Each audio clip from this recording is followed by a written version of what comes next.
In today's lecture, we are going to study an essay, Animals in Prison, written by Jawaharlal Nehru. Here is the image of Jawaharlal Nehru. He was born on 14th November 1889. He passed away on 27th May 1964. He wrote the famous book, Glimpses of World History, that was published in 1934. The Discovery of India was published in 1946, and he also wrote an autobiography. The present essay, Animals in Prison, is taken from this autobiography. Jawaharlal Nehru fought for freedom struggle in India. He became the first Prime Minister of India and he remained on this post till his death.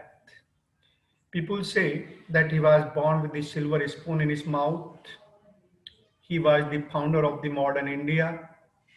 He became the pioneer leader, the statesman in the world politics also.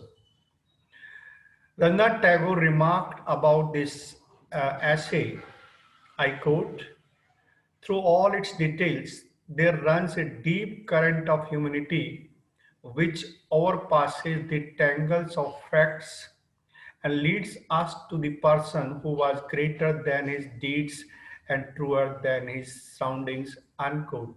See in what manner Rabindranath Tagore tells about the personality of Nehru, that in his character, in his personality, there was a deep current of humanity and he was a greater person than his deeds and truer than his surroundings.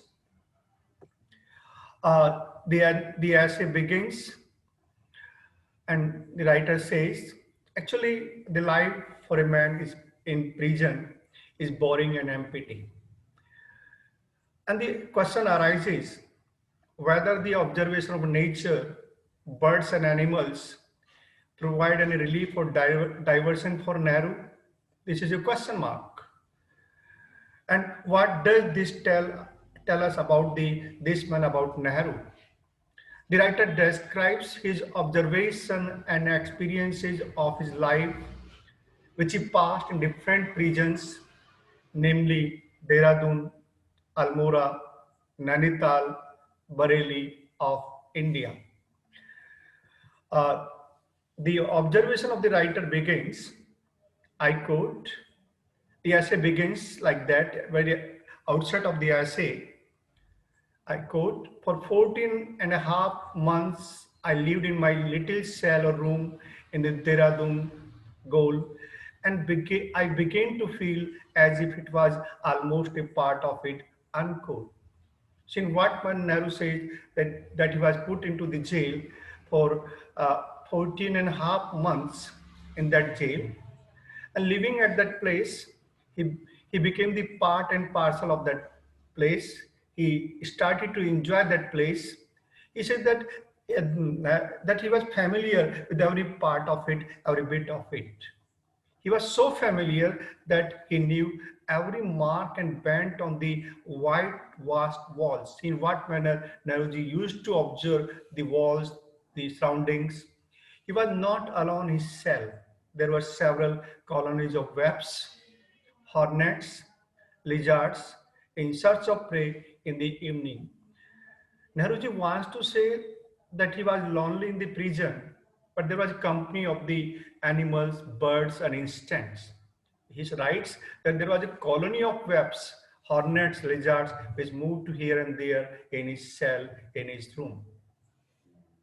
He further says that he was allowed for morning and evening walk in the goal, in the jail, and he used to see the beauty of the Himalaya, in what manner the Himalaya mountains were covered by the snow in the winter season. He also described the condition of the European convents. They were also allowed for morning and evening walk outside the cell, outside their room. He adds, I quote, Only a prisoner who has been confined for a long behind high walls can appreciate the extraordinary psychological value of these walks and open views. Unquote. See in what manner Nehruji writes the psychological condition of a prisoner. You can say he states about his own personal life that he was living like a prisoner in this cell. He was confined to that place. And when, as and when he was about to come, as and when he used to come outside the room, he appreciated the beauty of that place and see that was a psychological relief to the writer. He said that he understands the psychological value of these walks and open views. And that condition, Nehru used to love these outings. The sight of the towering Himalaya nearby was an added joy which went a long way in removing all the weariness of the prison. As and when Nehruji used to come out of his cell, he used to see the snow-capped mountains, and he said that it added to remove his weariness of the prison, that he used to enjoy the beauty of the nature, the beauty of the snow-covered mountains. He was not boring there. He started to enjoy the life in prison.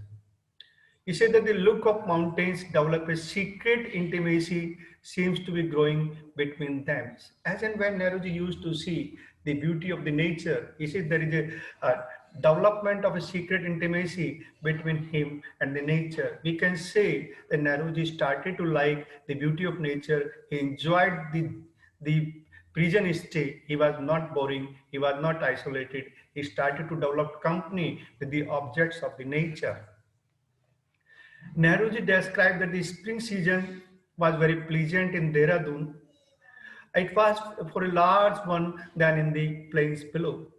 And the winter had denuded almost all the trees of their leaves. In what manner Nehruji described the spring season, we know that the spring season is full of beauty. He also described the winter, in what manner the trees are without leaves in the winter season. But he also observed the poor people trees, in what manner there were different leaves, the thousand leaves, and you see the leaves would come out in their millions and glisten in the sunlight and play about in the breeze. In what manner, and as you describe the morning season, the light of the rising sun used to fall on the leaves, and the leaves used to shine, used to glisten in the sunlight and play about in the breeze. He expresses wonder. I quote, "How wonderful is the sudden change from bird to leaf," unquote. See in what manner there were birds and they suddenly change into a leaf. He further described the monsoon season and says the monsoon seasons were always welcome, for they ended the summer heat. Writer described the summer season, the rainy season, and the winter season, which he passed in the Dehradun Gold in the Dehradun prison. He said that Dehradun is one of the favorite haunts of the rain god. When the rain is for the longer time. Uh, Autumn again was pleasant, and so were the winter. Writers they enjoyed all the four seasons living in the Dehradun jail. Once he recalls the 24th December 1932, he was in the goal, he was in the jail. There was heavy snowfall, and the next day was Christmas Day. The writer was happy to notice that that was the Christmas Day. On this day, the Christ was crucified. That's why he recalls the Christmas Day. He also observed the various animals and insects that come in his life. All these, there were creeping, crawling, flying, and writers say that the various activities of the animals, of the birds, of the insects, always helpful in removing his loneliness. The writer used to take interest in their activities, either they were the animals, insects, birds, what may be. Writer started to take a pleasure in those activities, and say that these activities were helpful in removing his fatigue, his loneliness. There was continuous war between him and bad bugs. Nehruji described in what meant there were bad bugs in his room, and there was continuous war between him and those bugs. These insects never attacked the writer, and they respected each other. In what Nehruji said that there were insects, no doubt, There were these birds, but they always respected each other. They were not killed by Nehruji, and neither they attacked Nehruji. Next I describe about the pigeons.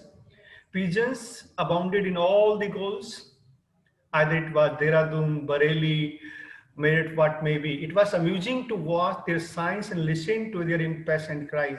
I will say that as and when used to see the cries of the pigeons, their signs, and he was interested to listen their impassioned cries in what manner the pigeons make voice. He further described the experience and observation of Nainital prison, that there were thousands of parrots.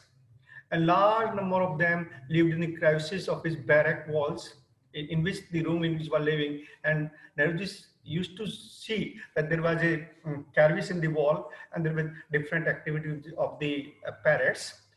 He observed that in what manner the lady parrot granted her favor to the winner. The incident occurred in the eyes of Nehru, that once two parrots were fighting over the lady parrot, and in the end, the lady parrot favored that parrot who was the winner. There was regular jumble of singing and lively chattering, and treating above all the quail's plaintive call. Harry says in what manner he used to enjoy the jumble of the animals, singing of the animals, lively chattering and twittering. Above all, in the summer season, Nehruji also enjoyed the quail's plaintive call, the painful call.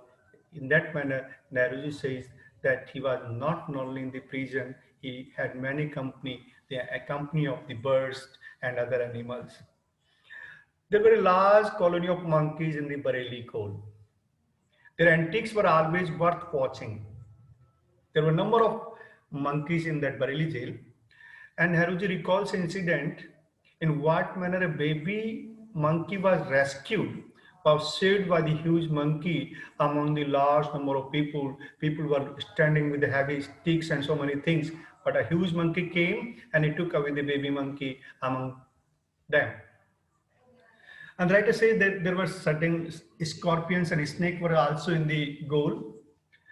And long-time convicted prisoners suffer from emotional starvation. And these prisoners seek emotional satisfaction by keeping animals pets. See, in what manner as you describe the psychological condition of the prisoners who are kept there for the longer time, that these prisoners suffer from the emotional starvation. And that's why they were allowed to keep the animal pets. And he stated that he came in contact with the animals for more in prison than he had done outside the prison. Now the writer concludes the essay that different countries have different animals as symbol of their ambition or character. And these symbol of animals define their national character. Some animals of national symbol are aggressive and fighting animals. And he says that we are the Indians, we worship the cow, but sometimes the cow becomes the cause of dispute. That is why in that is why Nehru says that the animals tell about the character of the nations. The essay also throws light on the personality of Nehruji, in what manner Nehruji observed and experienced the different uh, jails, and in what manner he observed the activities of the different animals. And he says that in what manner he uh, was interested to remove his loneliness, and he started to take interest in the activities of the various animals, either birds, either it was chirping, jumping, what may be. Nehruji uh, removed his loneliness with the help of these animals. That is the psychological relief to Nehruji. Thanks.